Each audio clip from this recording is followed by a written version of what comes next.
So welcome everyone to the Path of Awakening Buddhist Center course. We are working our way through Mind at Ease by Traleg Rinpoche. And tonight we're covering chapter 7, having to do with Buddha nature. Michael is going to start off, so take it away. Okay, so welcome everyone. And yes, as John said, we're talking about chapter 7, which relates to Buddha nature. This is actually a new section in the book. We, up till now, have been studying chapters 1 through 6, which are overall titled Fundamentals, whereas now this section is titled Ground Mahamudra. But just to go back a little bit to a couple of things from this chapters on fundamentals, I wanted to read again some quotes from chapter 4, which was titled Deluded Mind, Enlightened Mind, because I think that will be helpful in understanding what we're talking about tonight. And what was said in that chapter 4, Deluded Mind, Enlightened Mind, is that Buddhism teaches that the mind functions on two different levels. At one level is a deluded mind, which is the cause of all our misery, frustration, and pain. The other level is the enlightened mind, which has the quality to free us from that suffering and pain. Spiritual transformation is not obtained through cultivating the mind that we experience on a daily basis, the mind that anticipates, remembers, worries, and has all manner of confused, agitated states. Rather, it is the undiluted mind that we have to cultivate in order to transcend the limitations of our normal states of consciousness. Delusion has to be overcome so that wisdom mind is allowed to arise naturally, because the capacity to attain wisdom mind consciousness is already present as the innate quality of mind. So I think that if we can keep that in mind, it'll make some of the things that he presents in this chapter, I think, very clear. So he begins with a discussion of ground Mahamudra and says the notion of ground, which is also called the basis, is a key concept in Mahayana and later forms of Vajrayana Buddhism. The ground in the sense of what we work with, what we have, the basis. He says ground of being refers to the Mahamudra itself, or our true nature, our authentic state of being. So the ground is what is to be recognized or realized, cultivated, experienced, what we ultimately rest in, what we understand fundamentally we ultimately are. And in the Mahayana, the ground is called Buddha nature, sometimes bodhicitta, but same basic idea. And we'll begin with, he says that we'll begin by talking about bodhicitta from the point of view of the exoteric approach, and then move to the mystical ground of Mahamudra. So he begins by talking about Buddha nature in regard to the exoteric perspective. The exoteric was one of the things that he actually talked about in the very first chapter in Fundamentals, and said that the Hinayana essentially was a path of renunciation, and the Mahayana a path of purification. So when we're talking about Buddha nature in this exoteric context, we're talking about renunciation and purification. And in particular, what we're renouncing or learning to let go of, relax our habituation to, is that daily mind that is possessed by or influenced by, deluded by all kinds of confused and agitated states. And that's also what we're purifying. And we do such purification through practices such as the 4 immeasurables that we talked about last week. That, for instance, by contemplating may all beings enjoy happiness and the root of happiness, we're beginning to let go of our self-centeredness, our attachment to ourselves, and beginning to open ourselves to a wider world and to more caring and compassion about the world around us. So he says that basically to attain enlightenment, we need a fundamental change in our state of being.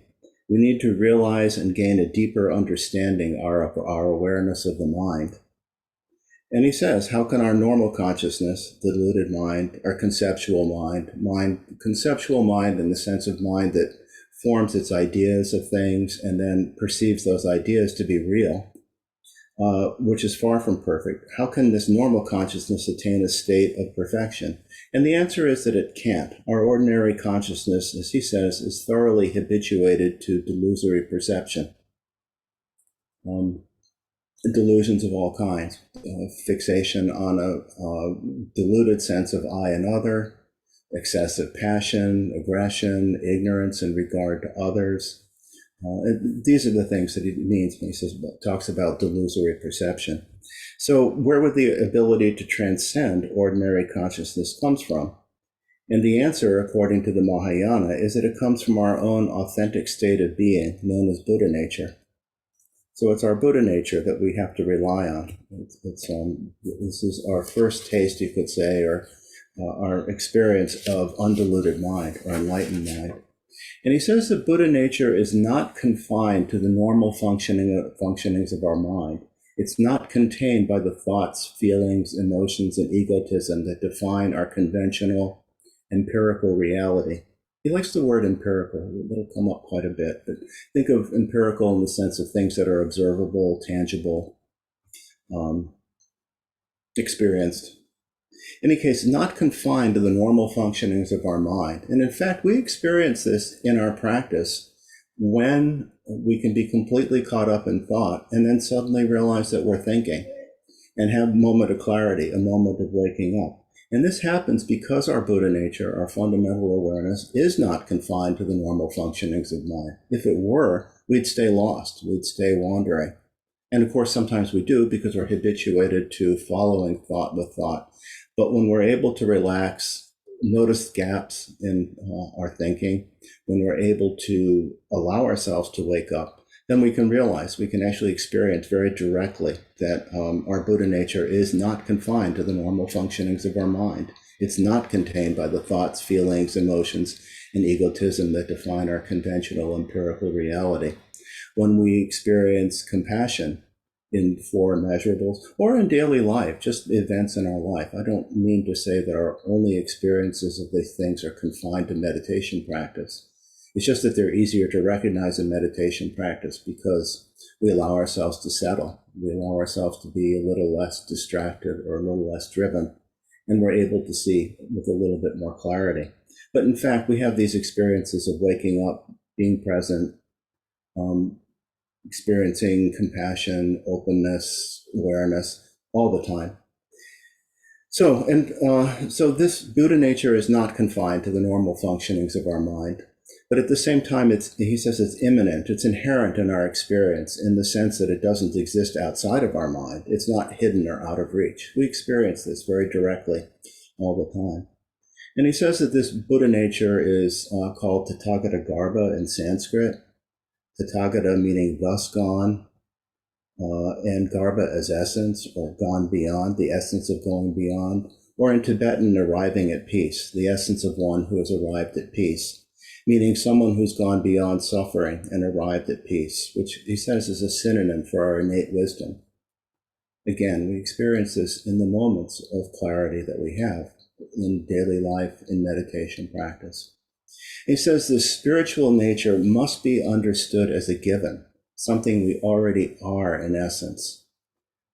And a lot of what he talks about in the rest of the chapter is different ways in which we might perceive or misperceive what we are, in which we might get lost in thinking that we're something we're not.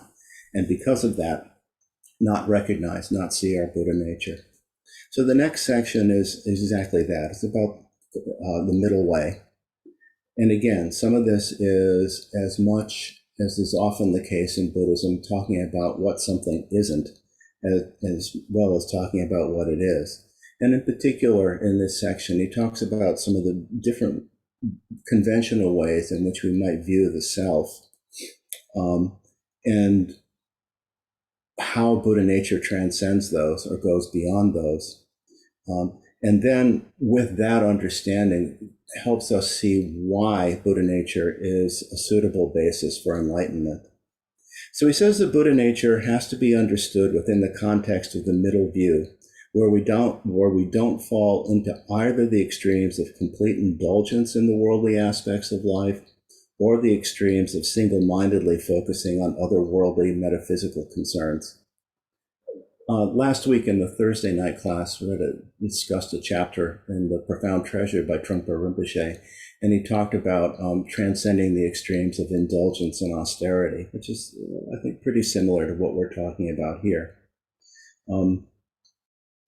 And he says that basically, in terms of views of the self, that, and I think, well, it's both true in Asian thinking as well as in Western philosophy, that there are two general historical perspectives. One he calls the empirical, and the other the metaphysical, or disconnect, which he says is disconnected from ordinary life.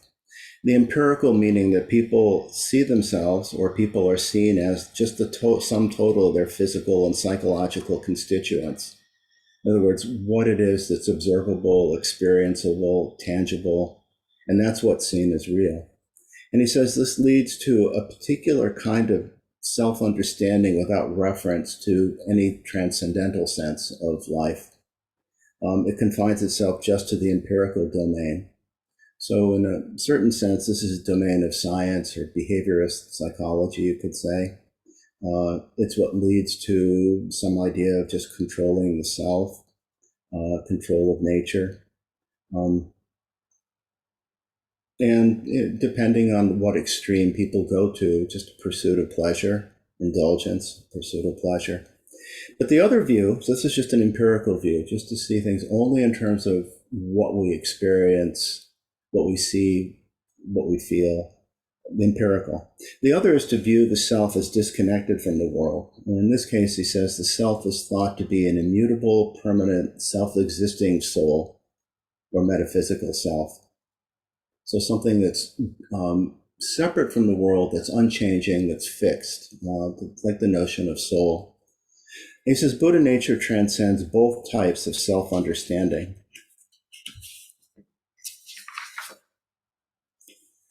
He says the empirical self cannot be a vehicle to transport us because it's contingent on ever-changing psychophysical conditions.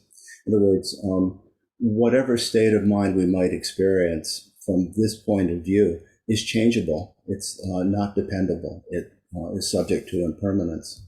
And he says a permanent fixed self can't serve as a vehicle for change because it's a fixed entity that can't be touched or changed by anything.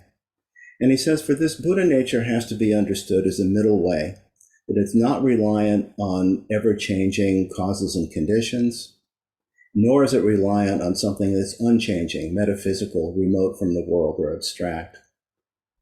Buddha nature is not a metaphysical self, he says, nor is it reducible to the sum total of our physical and psychological states. So this part of the text, I think, gets kind of intellectual. And what we have to do is actually see, how does this apply to how we think about ourselves?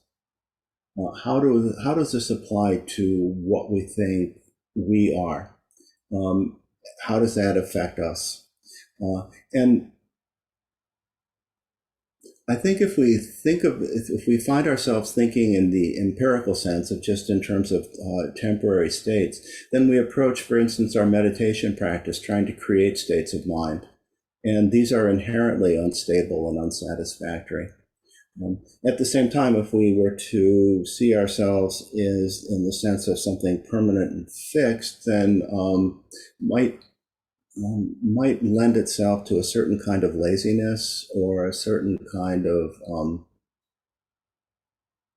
unwillingness to really look at ourselves because of having some kind of a fixed view.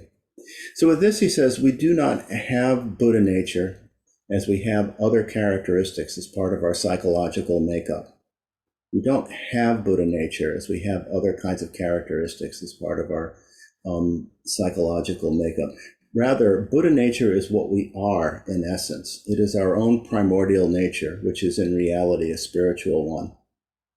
So it's not the empirical self. The empirical self is constantly changing, constantly subject to causes and conditions, which as they change, and we see that if we look at ourselves in our practice, we look at ourselves in our daily life, that our moods, our perceptions, what we think about, what's important to us is always changing from moment to moment. So that is not, that in itself, that in itself could not be our Buddha nature. He says there's a popular Western view that Buddha nature is if it were some psychic state that we can access during meditation. And again, implies that we're nothing but combinations of physical and mental states, which he says again is too precarious, too abstract, too remote from a Mahayana view, and from a Mahayana point of view, too fictitious. So Buddha nature transcends both. It transcends both an eternalistic point of view, which we'll talk about in a moment, and it transcends a nihilistic point of view. It transcends the empirical point of view, that we're just a simple combination of our physical, emotional, psychological states. The Buddha nature is not confined or captured in any one of these things.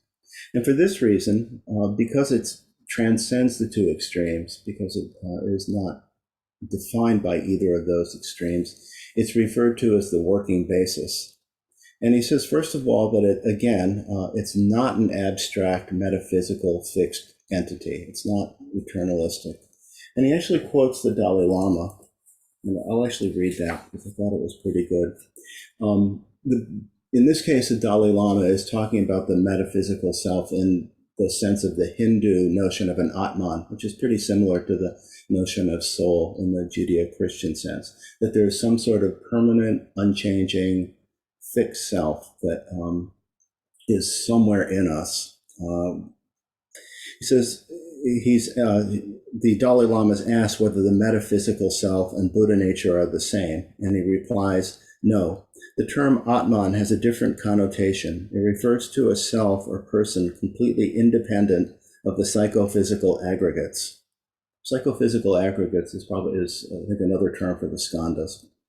Although Atman is the self that can be identified apart from body and mind, this kind of self is refuted in Buddhism. The clear light, or the Buddha nature itself, is not the person or ascension being, but the basis of such a being.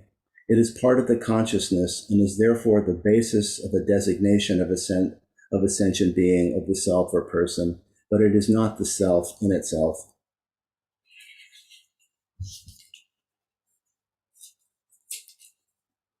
So again, the Buddha nature is not an Atman. It's not a fixed, unchanging thing.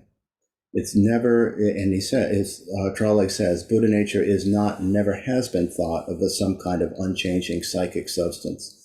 It's not something that we need to go looking for in the sense of searching, analyzing. He says Buddha nature is that element in the consciousness that remains resistant to the delusory workings of the mind. He says the notion of an essentially undiluted consciousness is not an invention of Mahayana Buddhism, and actually quotes the Buddha from one of the Pali Sutras, from the Hinayana teachings, where he says, the mind, monks, is luminous, but is defiled by stains from without. And that for that reason, for the instructed noble disciple, there is cultivation of mind. By luminous here, it means that the mind is radiant, that the mind, again, he's talking here about the knowing, awake, clear quality of mind that's radiant, basically. He says Buddha here refers to the nature of mind as luminous and sees the defilements, whatever temporary obscurations we have in terms of emotions, feelings, and so on, as adventitious, meaning that they're not inherent. They're just something that happened by chance. But that rather the mind is luminous, again, radiant, producing its own light, clear, knowing, vibrant. He says it would be extreme to say there is no self at all apart from the self-identity that we create based on the skandhas, but that would be a nihilistic view. But to say there is a metaphysical self is the other extreme. Again, a sense of soul or some kind of permanent entity is the other extreme. And he says the concept of Buddha nature lies between these extremes. It refers to the element of consciousness that is pure and has remained resistant to the delusory states of mind. It's unobscured ultimately by the delusory states of mind. And because of this, because Buddha nature transcends these two extremes, enlightenment is possible, which is the next section. He says Buddha nature is not subject to rapid fluctuations in the way that our psychological states are, where we jump from mood to mood, feeling to feeling, thought to thought. He says it's not elusive, mysterious, or impervious to change, the way that a fixed entity like a soul or a metaphysical self would be. And for that reason, it's a stable foundation for spiritual insight. He also points out here that though it's called Buddha nature, it's Buddha in the sense of awake, not, and it's not exclusive just to Buddhism. It's really something that's inherent, innate in all beings. So he gives three reasons why enlightenment is possible. And the first reason is because our true nature is Buddha nature. Without that, the aspiration, if we had an aspiration to attain enlightenment, it would be wishful thinking, because there's nothing in our ordinary deluded consciousness that would have the capacity to lead us out of samsara. We don't. If we attempt to create a state of mind from our concepts of what we think we should be, we just simply get ourselves lost and continue to go in circles. So that's the first reason, because it's our true nature. It's our primordial self. It's what we are before all of the overlays and reference points and confusions that we experience. The second reason that it's a suitable basis for enlightenment is that per the Mahayana, all the conflicting emotions, and it's only the conflicting emotions and nothing else that prevent us from recognizing our true spiritual nature. When the conflicting emotions subside, if there were no conflicting emotions, we would understand our true nature already and not get lost in fictions of the fictional pursuit of self-knowledge. He says that all of our deluded thoughts, distorted thoughts, and emotional conflicts of anger, jealousy, grief, and so on, all they do is perpetuate the deluded consciousness. But again, because these are seen as adventitious, they're not innate or inherent to our Buddha nature, which is what we most fundamentally are. They're seen as just temporary obscurations, like a temporary covering. And the example he gives from the Mahayana is they're compared to the Buddha nature is described as being like the sun, and conflicting emotions to clouds that cover the sun for a period of time, but ultimately don't change it in any way and are only temporary. And when the clouds disperse, the brilliance of the sun is just as brilliant as it was. That fundamental nature of mind is unaffected by this conflicting emotions. And the third reason that he gives for why this is a suitable basis for working toward enlightenment is that we have an innate, inherent capacity to develop what he calls saintly qualities and attributes, and that these in turn will help empower our efforts to overcome defilements. And by saintly qualities, he's talking about exactly what we develop through such practices as the four immeasurables: love, compassion, joy, equanimity. And he says they don't have to be transplanted into us as something foreign. We already have all of these qualities and attributes, although they remain in a state of potential at this point. And he says if they already exist in a dormant form in ourselves, we can be assured that they will grow if we nurture and cultivate them. So these are the three reasons why Buddha nature serves as a basis for enlightenment. And he says one could say that consciousness by nature tends toward enlightenment. Our spiritual practices are designed to encourage that tendency rather than introduce us to something new. That we should think of our spiritual practice as encouraging what is already natural for us to do, which is to wake up. And again, he repeats that we do not have Buddha nature, we are Buddha nature. And with this, he goes into a section about going beyond the notion of a self. The important thing here is that he says that the idea of Buddha nature is useful in counteracting our reliance on the empirical ego as the object or reference point of our self-perception. His sentences sometimes are kind of convoluted, and you need to think about them a little bit. But essentially what he's talking about here is what we experience in meditation practice, that we can just let go, relax our efforts to create a state of mind and just simply be in our experience in the moment. We can simply rest in our Buddha nature, that we don't need to undo all kinds of things, which would take forever, that we can just simply allow ourselves to be. And in so doing, we habituate ourselves to waking up. We habituate ourselves to clarity. We habituate ourselves to the simplicity of the practice, and the simplicity of the experience. And in that way, overcome or counteract, as he says, our reliance on the empirical ego, the habituated mind. He says there's some danger in thinking of Buddha nature as a big self and the ego as a little self, because then we tend to reify Buddha nature. We tend to think of it as something that we can take possession of or grasp, or we think of it as something that that we need to create in some way. We think about self-cultivation. He says we talk about self-cultivation, but this is not about forming another image of who we think we are. In other words, we're not trying to create experiences. We're just simply resting in the experience we already have available to us. And through this, we develop confidence that Buddha nature is our spiritual home, our original dwelling place, that it's reliable.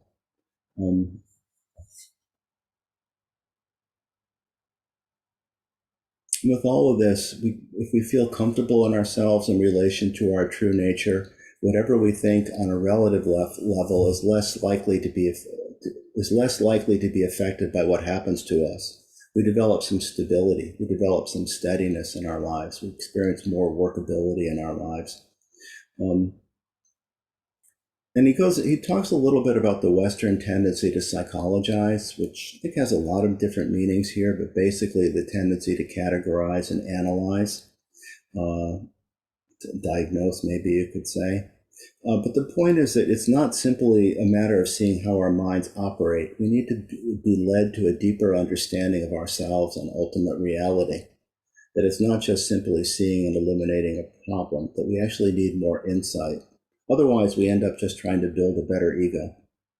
And he says that we generally assume consciousness is a thing, and therefore is a single entity. On the contrary, though, Buddhism actually says that consciousness has many elements and many dimensions.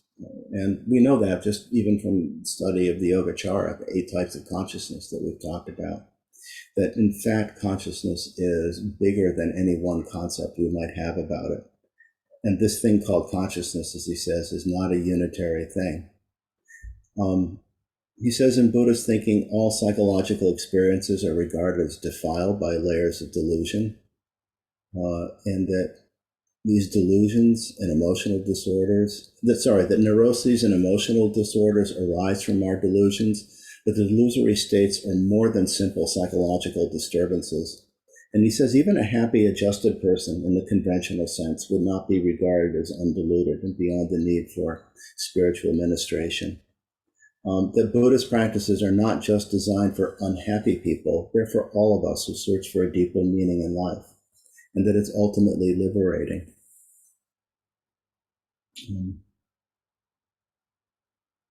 And he talks a little bit about the feeling that we need to let go of any sense of self-image, and he says that's not exactly right, that Buddhism never said we should dissociate from self-images, but the real problems arise when we think of our persona, the multiple roles that we necessarily play in our lives, and cling to those as being indistinguishable from ourselves. In other words, it's our tendency to identify with the roles that we find ourselves in. It's our tendency to get attached to the roles that we find ourselves in life, not the roles themselves that create a problem. And he says it's this close identification with self-image that we should be wary of, but that otherwise, by recognizing and cultivating our experience of Buddha nature, we can liberate ourselves. And with that, I'll turn it over to John.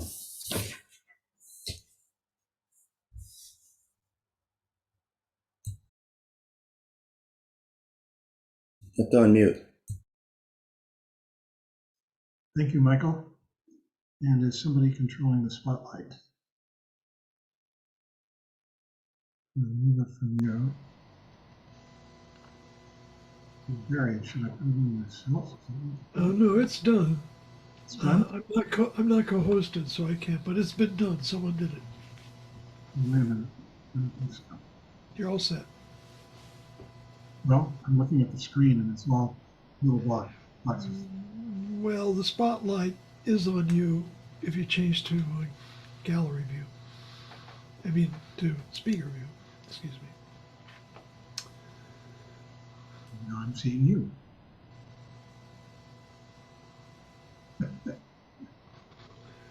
No, I don't know. Wait a second. No, Okay, here we go. I just did that. Okay.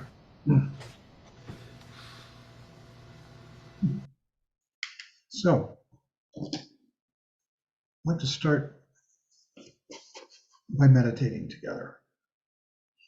So if everyone would just take a good posture, no big deal. We're just taking the posture of a Buddha, each one of us. Relaxed, upright, cheerful, and bring your mind into this space, right here.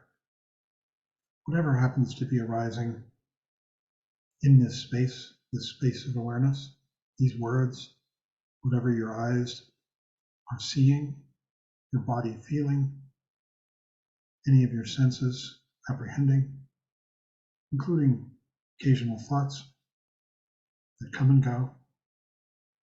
And you rest here in this space, effortless. There's really no effort to being in this space, and this space is pure awareness, illuminating whatever happens to appear.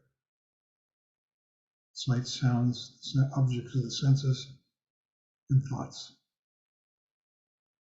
And we just rest here. There's nothing to do. Aware of whatever is presenting itself to us.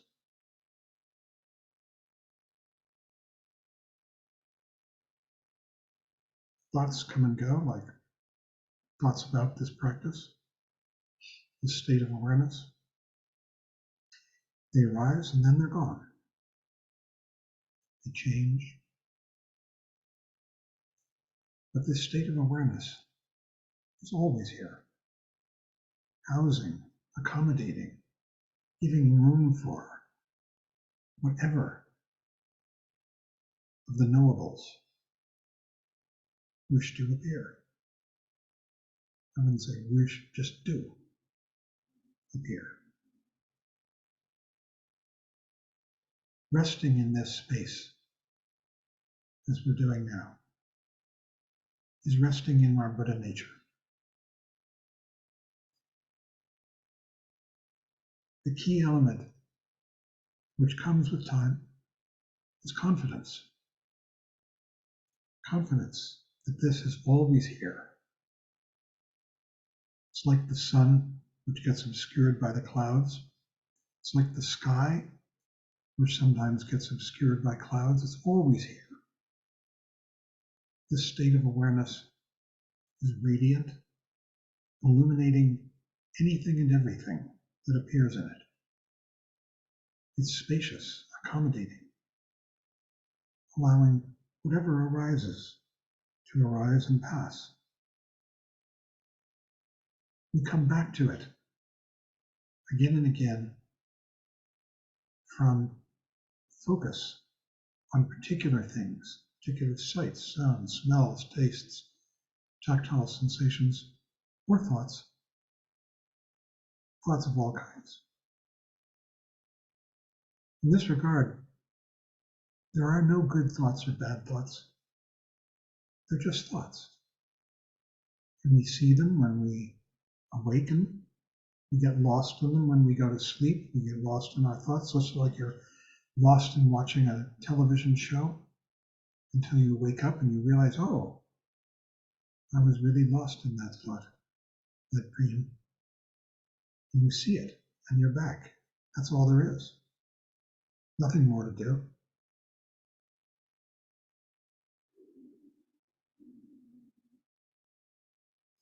This is the natural state. We need to increasingly recognize it, rest in it, relax in it, because it's always here. Whenever we give up trying to do something with our thoughts, emotions, this is where we wind up. Right here in clarity.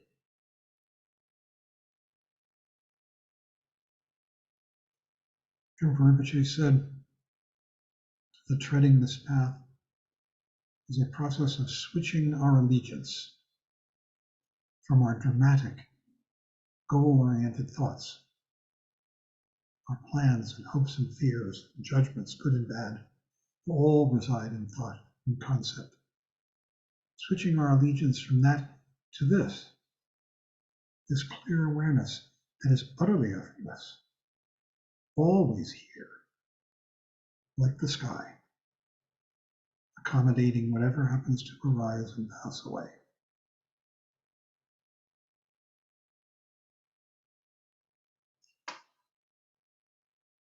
This is what this chapter is about, this Buddha nature. It is our fundamental nature, always present, always here. We just get distracted into thoughts, their goals and hopes and fears, anxieties, their dreams. It's like we turn on the television set and get caught in the drama. We get caught in the drama of our thoughts. And then the thoughts dissipate, and here we are. The more we recognize the difference between thought, concept, defilements, kleshas, we call them, always having to do with good and bad and anxiety, the more we make that distinction between that and resting in this clear, purposeless awareness, the more we tread this path.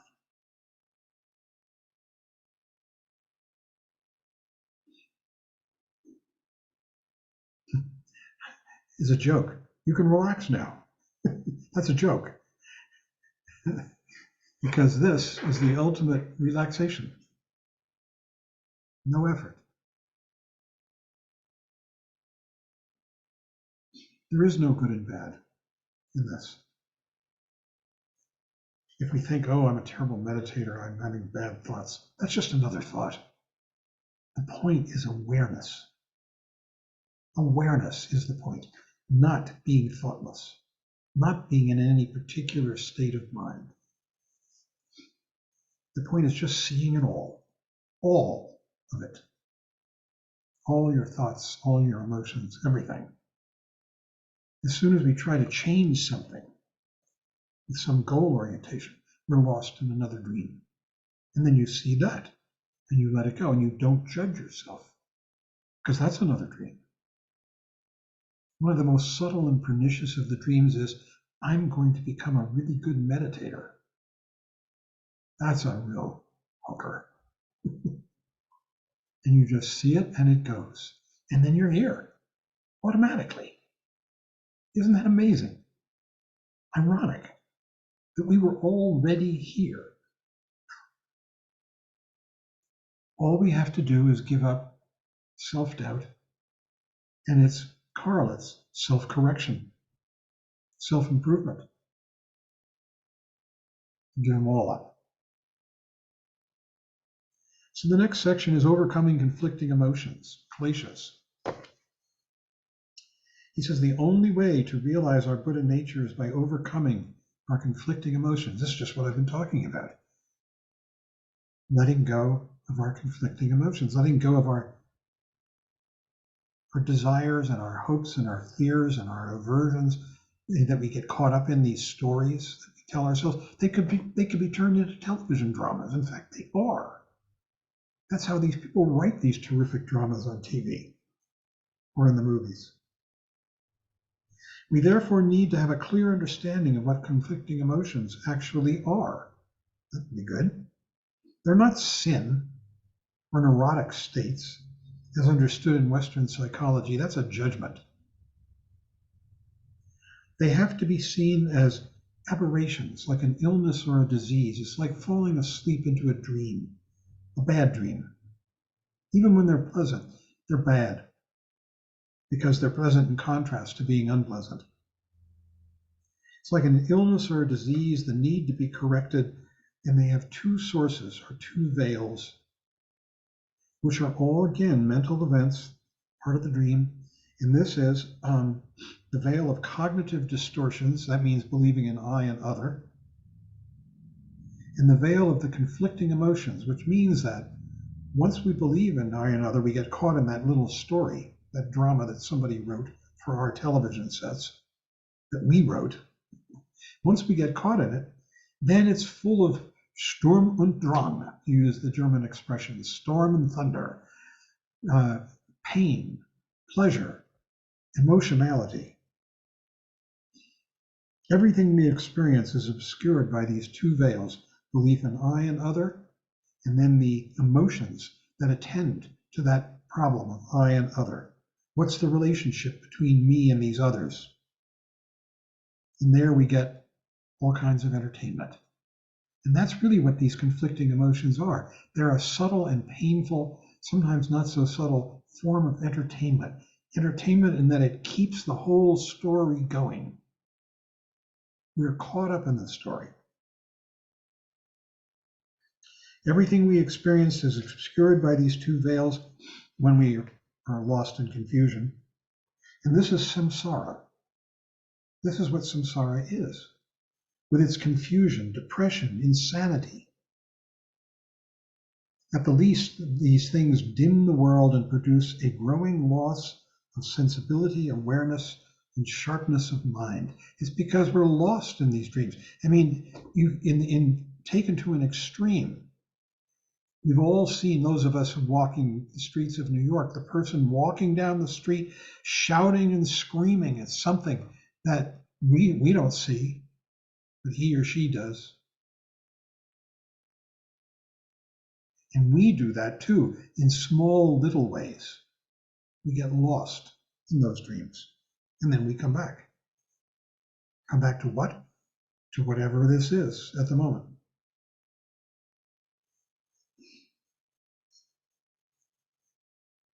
There are so many indifferent habitual patterns because these things become habits. It's like you get addicted to this particular habitual response to aspects of life. And they produce a loss of consciousness and of self-control in our emotional lives. Habits, usually negative and self-destructive ones, have become entrenched in our sense of who we believe we are. These habits will have an effect on others as well as on us. So you see yourself in a particular light as having particular virtues and failings, and these seeings come up again and again in different situations and produce repetitive, more or less, responses. He says these habitual responses create traces and dispositions in our basic consciousness. These are the bijas, the seeds that lie in our alaya, that become latent tendencies. So you've had some trauma in your past life, and now whenever there's a hint of it again, it'll never be the same, but maybe something echoes it, and you can feel the pain, the fear, whatever it may be, arising again, similar to what you experienced before. Maybe it's something that angers you. It angered you in your past life. I mean, not the past life, but just the earlier version of this life. Something that was really angry and made you angry. And now whenever there's a hint of that kind of situation again, you can feel the anger rise. So he says there are 4 different avenues through which these conflicting emotions become active. These things that block our awareness, that keep us out of Buddha nature. Well, they don't keep us out of it. You can't get out of it. We're all in it all the time. It's what we are. It's just that they become a distraction. They take our attention and they focus it on these little things that arise, these kleshas, these conflicting emotions, these emotional aberrations. and we lose track of our Buddha nature until they pass. And if we've had it pointed out to us a little bit, we can come back to it. We can come back and rest in it, which is the real practice of the path, is coming back to your Buddha nature. The more you progress down the path, that becomes the real practice, especially in Mahamudra, especially in the Great Perfection teachings.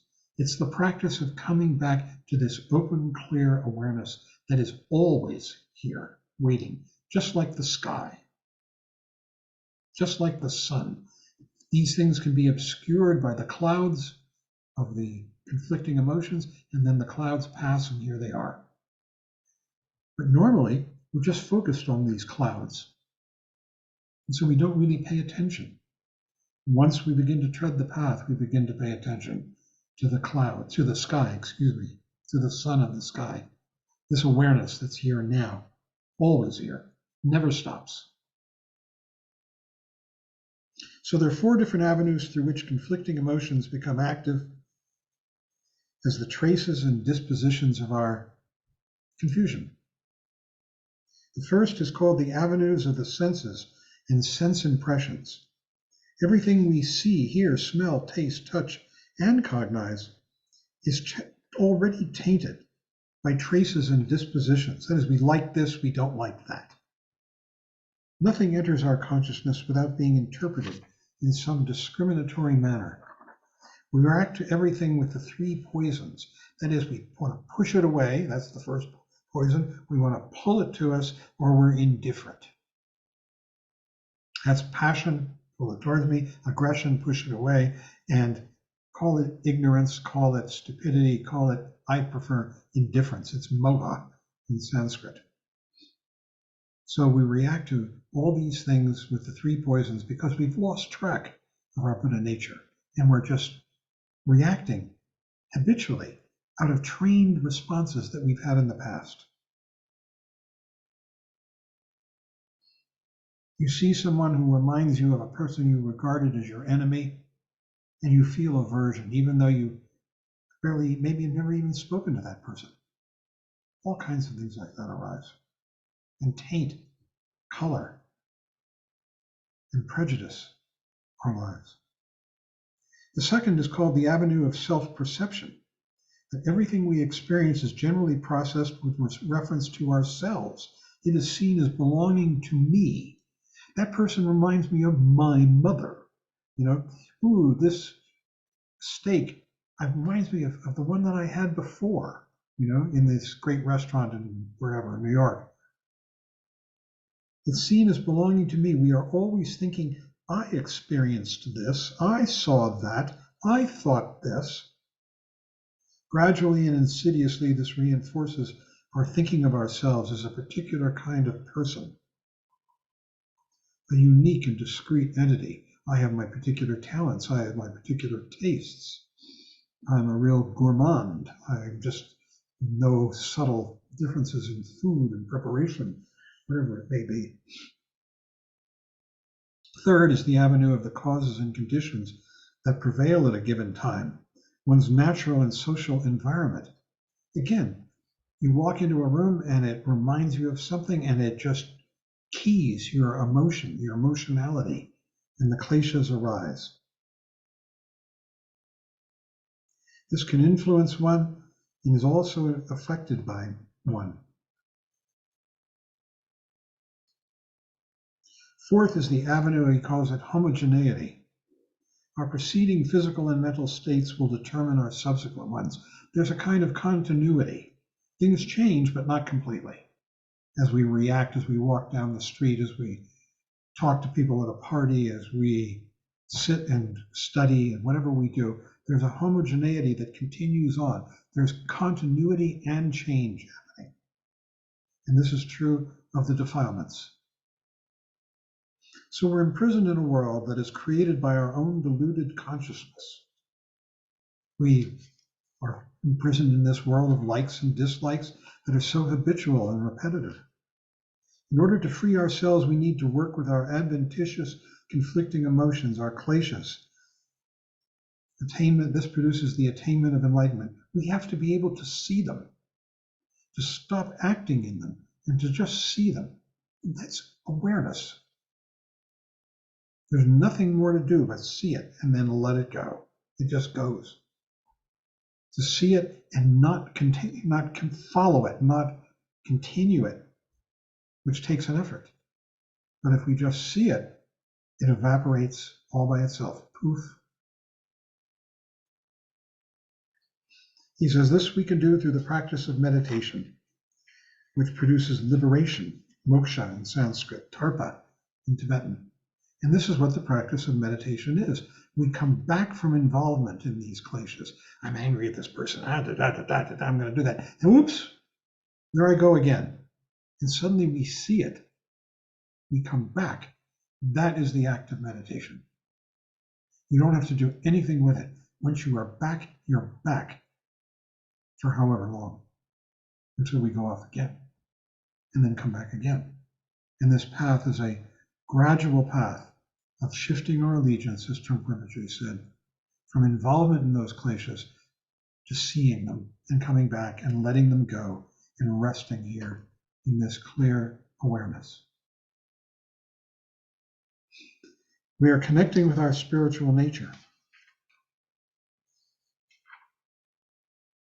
Meditation is most important because through it, we learn to become more conscious of how our mind functions. That's what meditation is all about. More conscious, more aware. We're not making it into one thing or another. It's just the process of being aware, of seeing it. And then it does it all by itself. The path unfolds by itself. Once we begin to learn how to rest, to come back and rest in awareness, to give up the struggle to improve ourselves or do anything, and to rest in awareness and be responsive within that awareness, then the path unfolds. Enlightenment unfolds, what they're telling us. There are many methods, meditation methods, but they're all designed to increase our awareness, our awareness. It's not a matter of achieving peace. You could beat yourself up trying to achieve peace. It's a matter of just seeing it. As soon as you see it, you're back. And to decrease our conflicting emotions, enabling our spiritual sense to reawaken. This isn't the same as psychological insight, which is seeing how, you were traumatized as a child and now you're reliving those traumas again and again, whatever it may be. Rather, to experience our Buddha nature is to experience a breakthrough from the confines of our ordinary consciousness. Our ordinary consciousness is all about this and that. Our Buddha nature is just about resting in pure awareness. It says it is insight meditation. That's what this is being described, which is so important in this regard. Insight meditation is coming back, seeing it, being aware, nothing more. We will not gain insight into our mind, and without this practice, we won't gain insight into our mind, and without insight, our delusions will not lift. If our delusions do not lift, then emotional problems will always recur in one form or another. So this is about awareness that relates to a dimension of being of which we're normally oblivious. We're normally thinking about this, that, and the other. When we do this practice, as we just did, we just come back to this clear, open awareness.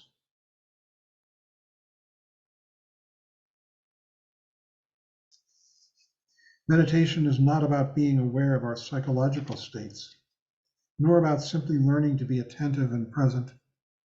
It's really shifting our loyalty from ambition to simply what we are. So the experience is not an egotistic or psychological experience, and it requires the removal of the defilements, and they're removed by waking up.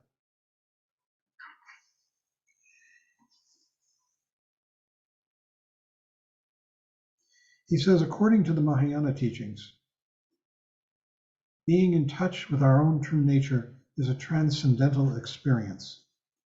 untainted by dualistic notions of perceiver and perceived. It's just this.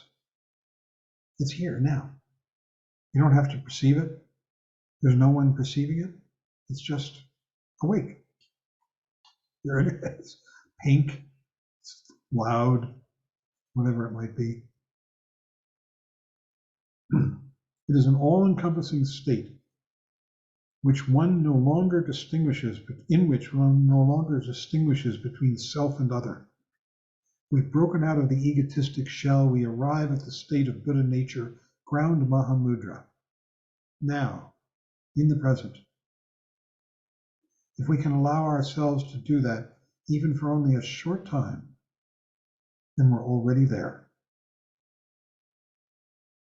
That liberating experience is something we can attain with varying degrees of depth and stability according to our capacity. We can come to this, give our loyalty to this open awareness. He says, fortunately, there is a kind of momentum involved whereby the recognition of this more expansive reality in everyday life will become more emphatic in our thinking experience and actions. Will become steadily freed from egotistic needs and desires. They will come from a deeper level of being which possesses the potential to uplift us. So the more we practice this, the more we just come back. It just happens automatically. We are shifting our loyalty. We don't even have to try. We just have to come back and recognize it, and it happens. We change. This is what is indicated by the term Tathagata Garbha. Garbha means essence. This is the essence of what we are. Thus gone. Gone from what? Gone from this and that. Gone from better and worse. Gone from good and bad. Gone from hope and fear. Thus gone to as it is. This open state of awareness. This is the essence. Only when awareness leads us to become fully conscious of our own spiritual Buddha nature does awareness cease to be a mental act. It's not a mental act, this awareness. It's just a coming home, a coming back, a return to what was already there, just waiting. Not even waiting, just being. According to the Mahayana teachings, it will then become a radiant expression of Buddha nature. This, which in the Mahamudra teachings is the realization of ground Mahamudra, what we actually are. So there are various perspectives on Buddha nature. They all state that it's a kind of reality, but they differ as to what that reality is and how we should best go about realizing it. And all the differing perspectives lead to the same goal, what we've been discussing.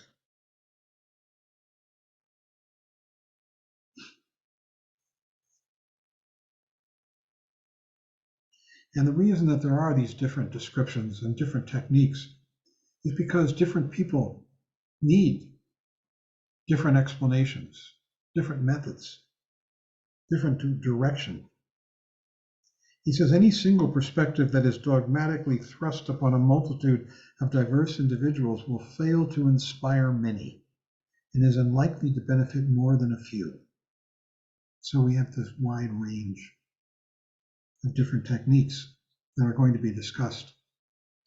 There's shamatha meditation, there's vipassana meditation, there are a whole range of tantric techniques, there's Mahamudra meditation, Dzogchen meditation, all of these different things appeal to different people. He says, ideally, the Buddhist teachings address our individual predicaments and spiritual needs and tally with our individual temperaments and outlooks on life. So, aren't we lucky? We'll find our way. Find the particular style and technique and method of practice that suits this particular individual with its particular karmic defilements, obscurations that need to be undone, cleared. He says, but they're all leading to the same thing. these different perspectives, these different techniques that we will encounter on the path. These differing perspectives on Buddha nature have to have the commonality of the Buddhist notion of Tathagata, the essence of gone beyond. Gone beyond what? Gone beyond this and that. Gone beyond I and other. Gone beyond conflicting emotions, kleshas. So the teachings on the Buddha nature are divided into 3 rough areas that he gives us. I've never heard this anywhere else except from Traleg. The esoteric perspective, which is Hinayana Mahayana. The esoteric tantric perspective, which really has to do with yidam practice, working with tutelary deities, visualization, sadhanas, where you are creating whole worlds, holy worlds, worlds beyond neurosis. And finally, the mystical, which is held by the Mahamudra tradition and also Dzogchen, great perfection. And he says, other mystical traditions include Dzogchen and some schools of Zen Buddhism, with which I'm not familiar. So I can't help you with that if you're interested. And these different perspectives all produce different terminologies and techniques. So the esoteric perspective, Buddha nature is our essential nature in this perspective. The clear light of bliss. And it's the same thing as Buddha nature, the clear light. Here it is, right now. Everything that you see is illuminated in this clear light without judgment. Judgment comes from neurotic mind. So here, Buddha nature is not seen as a mere potential for attaining enlightenment. It is viewed as the mind itself. The clear light of bliss, the luminous, blissful nature of awakening. Through the use of radical tantric methods, this is the esoteric, I'm sorry, we would skip the exoteric. The exoteric was the Hinayana Mahayana approach. We're into Tantra. Through the use of radical tantric methods, like visualization of deities, visualizing oneself as deity, visualizing the world as deity, as transformed, we can realize the clear light of the mind very directly. Instead of gradually trying to reduce the conflicting emotions through meditation and the 6 transcendental actions, that is the exoteric approach, the Hinayana Mahayana approach, using the 6 paramitas and trying to calm the mind. These are the exoteric. Tantrism uses visualization of deities, psychophysical yogas, yogic practices, raising energy in your body, kundalini and so forth, or exercises to bring about insight into the luminous bliss of the mind. This is Tantra. And Trungpa Rinpoche gave us tantric practices. He gave us Vajrayogini, Chakrasamvara practice. We've got Vajrayogini up there on the wall. Spent many hours contemplating Vajrayogini, visualizing her. And we can get involved in that, each according to our capacity. He says it is important to understand that the tantric iconographies of gods and goddesses, like Vajrayogini, 16 years old, naked in flames, her body's just pure burning, right? 3 eyes, fangs, dancing. He says it's important to understand that the tantric iconographies of gods and goddesses are actually representations of our own conceptual mind. They're aspects of it. Instead of trying to reduce discursive thoughts and overcome negative emotions, we employ these deities in the practices directly.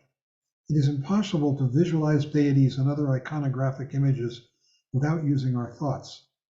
Instead of attempting to calm our minds by reducing thought, we use our conceptual activity to construct these divinities, and we construct a different world, the world of the divine. Then he talks about the 2 stages of tantric practice, which I'm not going to get into very much. The creative, he calls them the creative and the dissolution stage, where you create the visualization and then you dissolve it into reality of this world.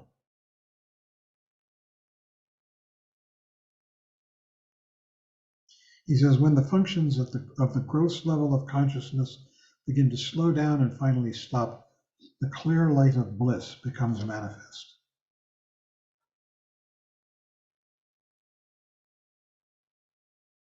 The aim of tantric practices is to reach down to this level, which actually is a pre-thought level.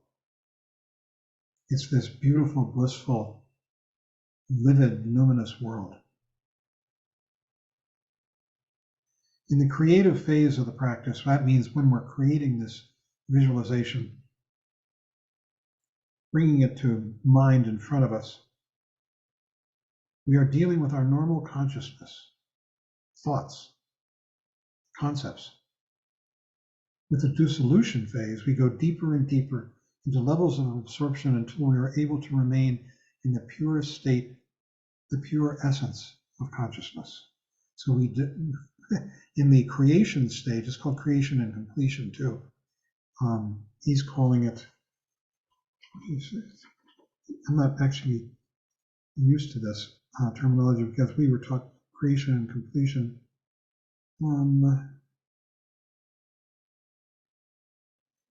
He's talking about creative imagination and dissolution. Creative imagination means the creation stage where you're constructing the deity using conceptual mind, and dissolution is you dissolve it back into basically Mahamudra, Buddha nature.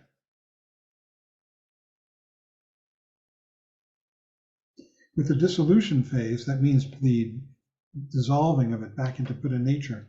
We go deeper and deeper into levels of absorption until we're able to remain in the pure essence of consciousness, Buddha nature.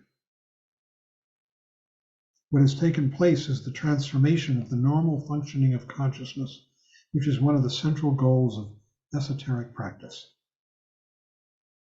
And we may get to this in our path, in our class. The other goal is to have a deep and abiding experience of luminous bliss. This is the Mahamudra. This is the Buddha nature.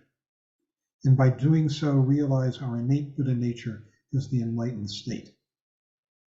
And finally, we have the mystical perspective. The understanding of Buddha nature in the Mahamudra tradition is identical to the understanding of ground Mahamudra, which was explained in the first chapter. And it's what we've been talking about, Michael and I, in this whole class.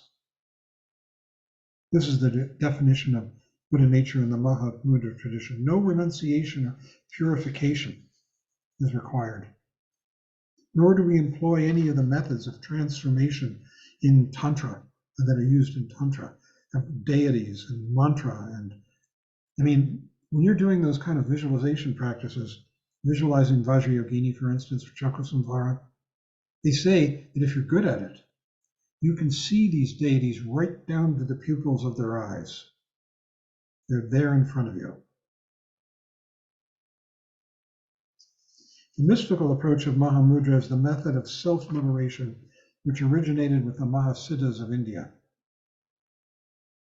This isn't part of the esoteric teachings of Tantra, but it's the very apex of the Buddhist path. The Mahasandhi practice of Dzogchen and Mahamudra methods. And it's basically learning to recognize Buddha nature and simply rest in it, as we were doing at the very beginning of this section of the class.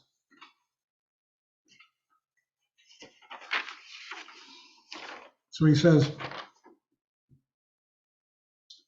the Mahamudra approach of self-liberation arose within the Tantric tradition of India, yet it came to be regarded in the Kagyu and Nyingma schools as a complete path in itself. Mahamudra, as we're studying it here, and Dzogchen are very, very similar. They both involve resting in this nature of mind, coming back to this clear awareness that is always here, the sky. So the Mahamudra retains much of Tantric terminology and philosophical understanding, but it's basically about resting in Buddha nature. The difference between the Tantric and Mahamudra approaches, Tantric being by working with deities, Mahamudra advocates direct meditative experience into the nature of mind is the means of attaining this experience of luminous bliss, he says. When we become more and more able to rest in this experience of mind, it becomes the experience of luminous bliss. It's luminous because everything is very, very vivid, all the colors. And it's blissful because there is no conflict.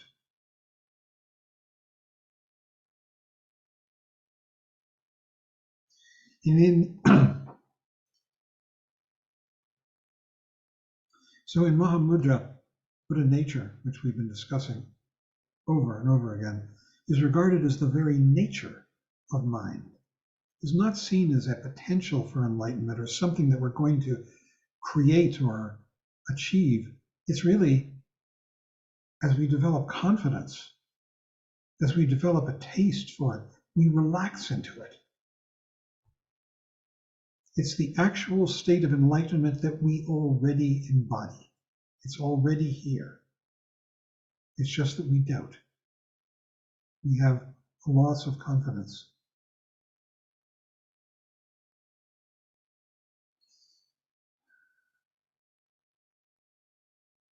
Both of the previous two approaches, the exoteric in the Mahayana and the tantric, regard human beings as fundamentally flawed and impress upon us the need to change. This perspective, the mystical perspective, the Mahamudra perspective, the Dzogchen perspective, on the other hand, does not view diluted and undiluted states of mind as radically different. They aren't different. They're just different states of mind. It does not even recognize the real existence of impurities that require removal. There are none, because purity and impurity are a dualism not recognized.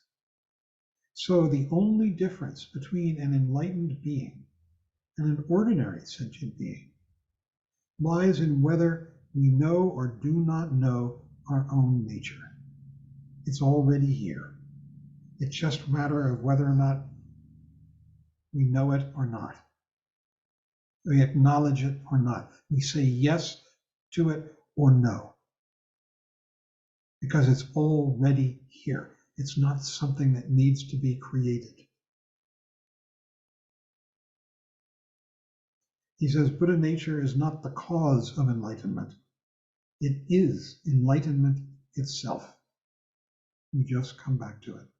So it's really a matter of just developing confidence in this state of awareness that is always with us and which gets pointed out to us from time to time in varying circumstances. The spiritual path is just a matter of realizing this, the nature of mind reality, utterly perfected and complete in itself, and needing nothing added to it or taken away from it in order to be realized. It's just a matter of acknowledging it, saying yes to it.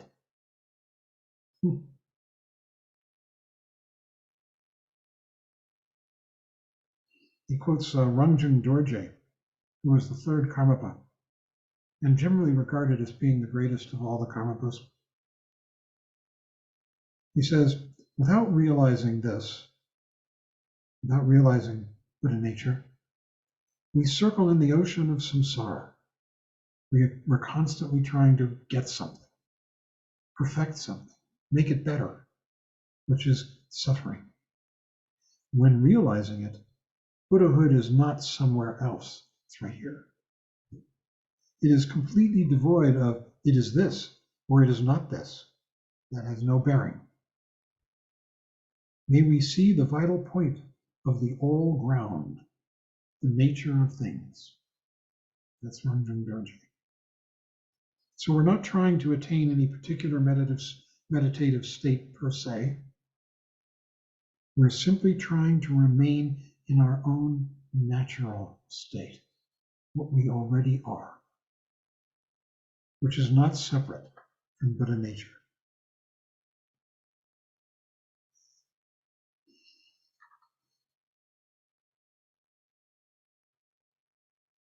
He says, each of these approaches, the exoteric, where we try and calm our minds and get rid of defilements, the esoteric, where we work with tantric deities and basically transform the world through visualization and mantra and so forth, and the mystical, what we were just describing, of simply recognizing Buddha nature.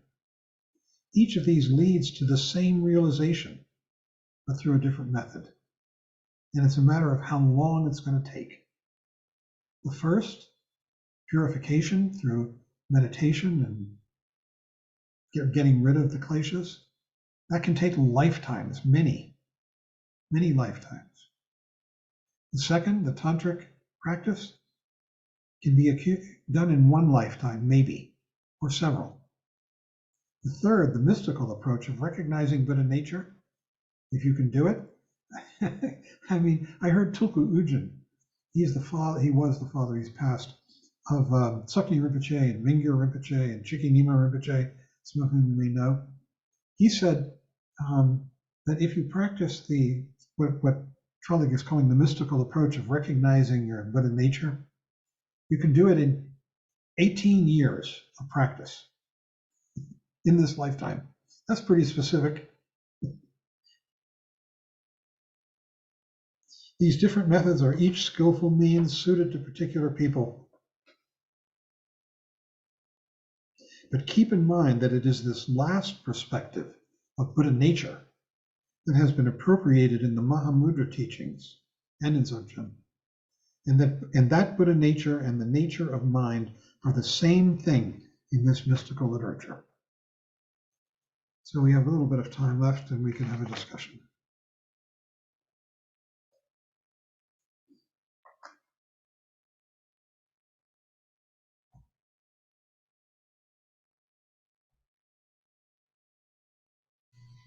Lodro.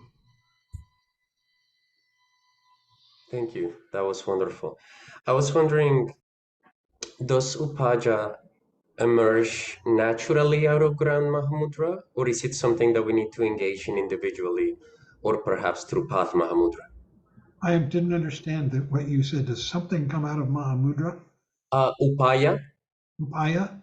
does Upaya manifest organically out of ground Mahamudra, or is it something to be engaged in individually?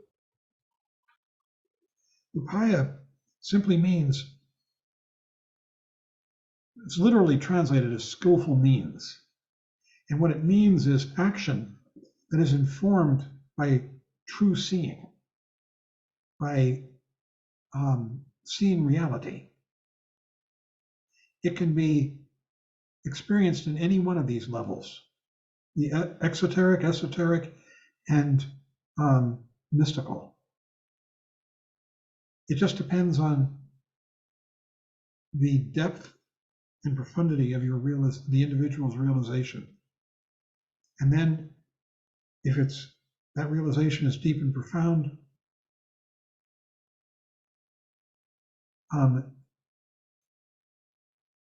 then upaya follows, the skillful means, informed by wisdom. Okay. Thank you.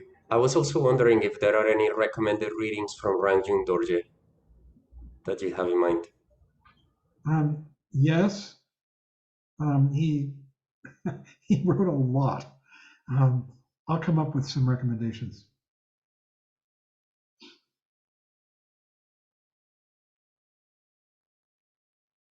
Fred, you weren't even here for the talk.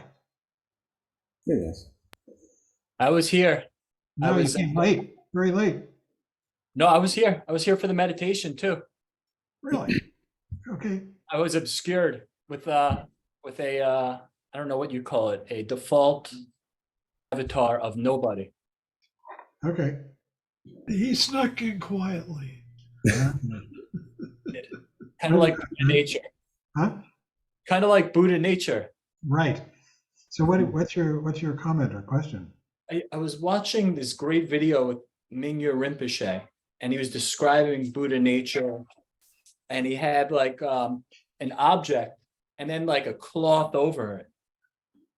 And, I sort of understand that for myself. It's like, okay, there's some resistance, something that's like so good, you can't believe it exists, habitual patterns, right, etc. But then, I try talking with other people about that.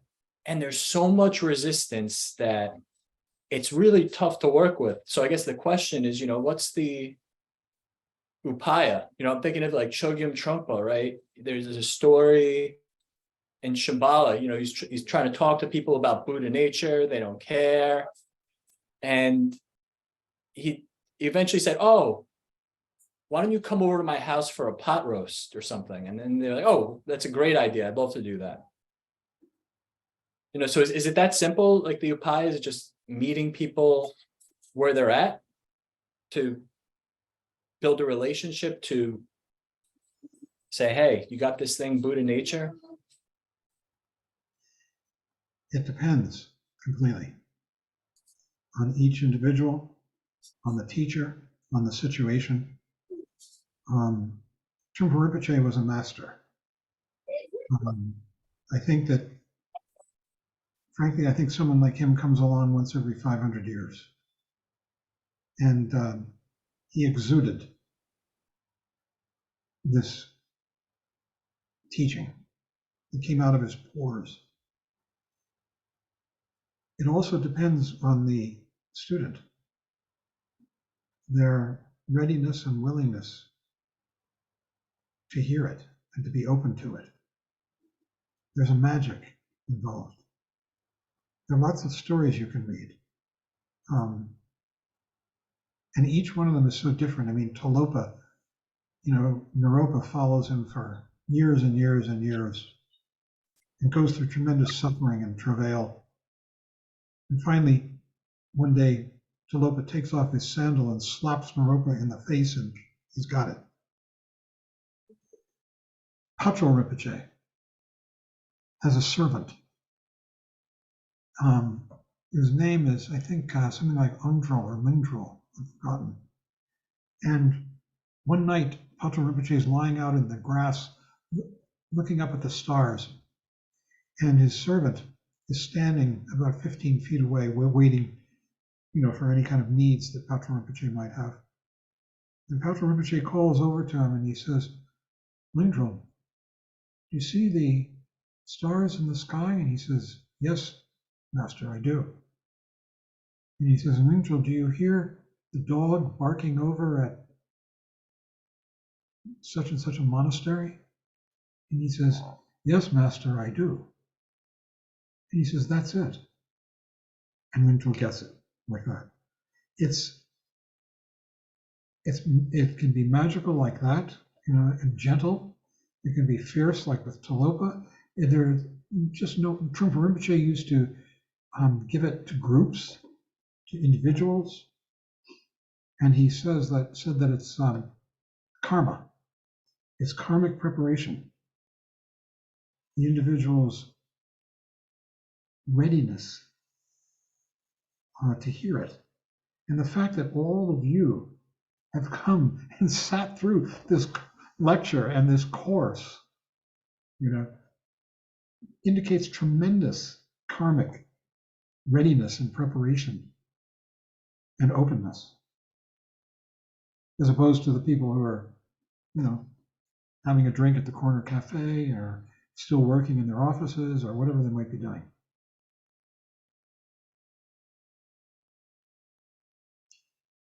Yeah, it's magical. We're all evolving towards it. The teachings say that too. All sentient beings are moving towards this inexorably. From the lowest microbes to the most evolved human beings, I guess.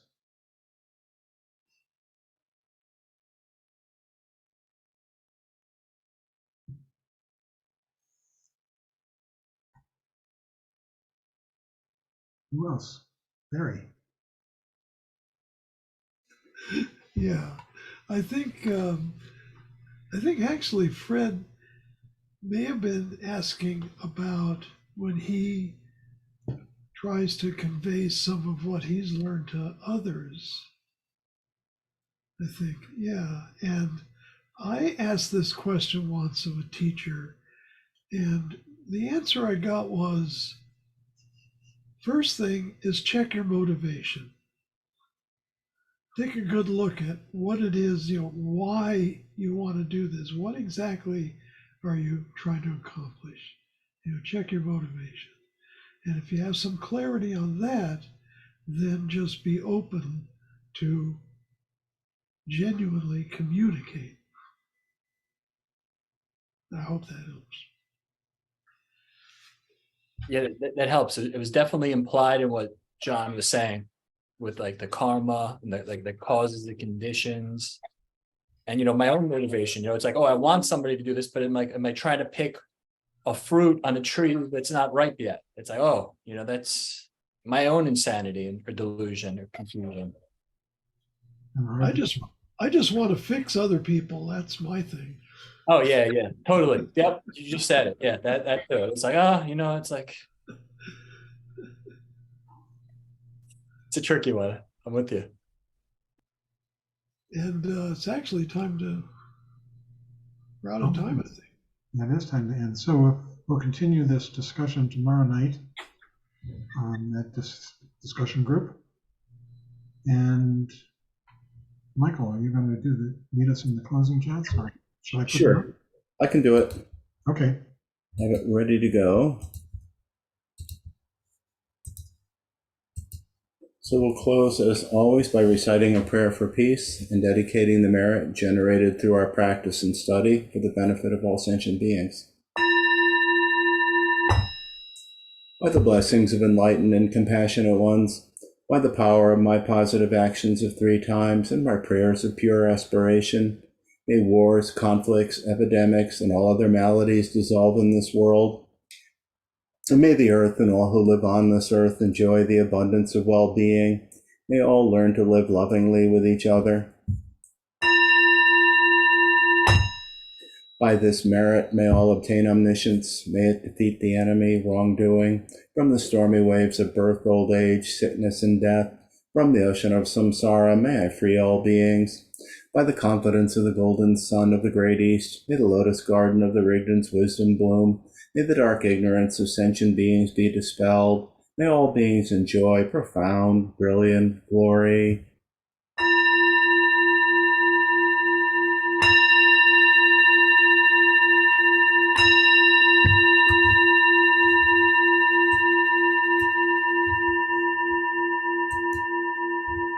Thanks, Michael. Thanks, John. Thank you deeply. Thank you, everyone. Thank you. Thank you. Everyone. Thank you, Michael and John. Good night. Thank you. Thanks. You're muted, John.